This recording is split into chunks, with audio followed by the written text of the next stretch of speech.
إلا هلا نك اللي لما يقان ومهين لما يقان متشريه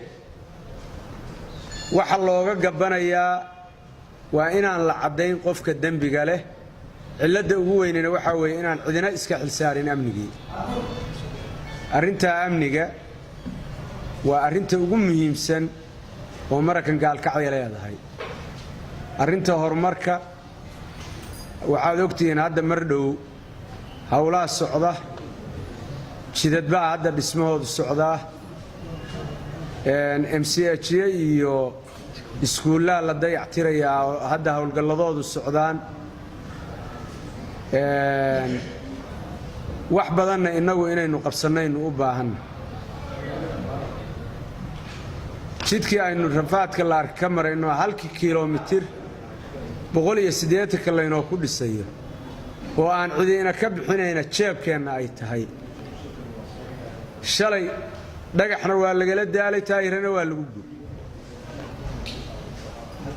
wax loogu dhinto marka hadda waqti dambe loo galiyo gaalkacay horumarkeeda maba muuqdo shalay khalqigii halka marayay oo magaalada bakhaaradeedii galay oo dadkii dariiqa marayay moobiladii ka furtay oo dadka waxay arkaan dhagax kala daalo baabuurtii burburiyay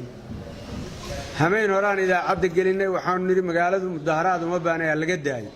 waa magaalo xaaladeedu sensitive tahay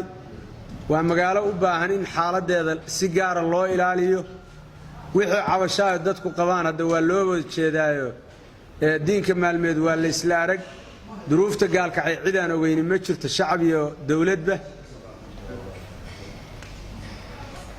dadkii fidmo walayaasha ahaa maalintii habeenkii dadka isbaaraysan jiray yaa waxa loo ogolaaday inay loo fududeeyay inay iyagoo fawda ah oo dadkii tuuriyeenay oo magaaladii burburinay oo dadkii moobiladii ka furanay in magaalada ay lagu soo daayo inagiina aynu durbaan u tunno hor soconno aynu leenahay soo bax waxa la rabaa marka inaynu waxa hadda ka dambeeyay magaalada xaaladeeda haday horumar tahay haday amni tahayba inaynu si wada jir uga shaqeyno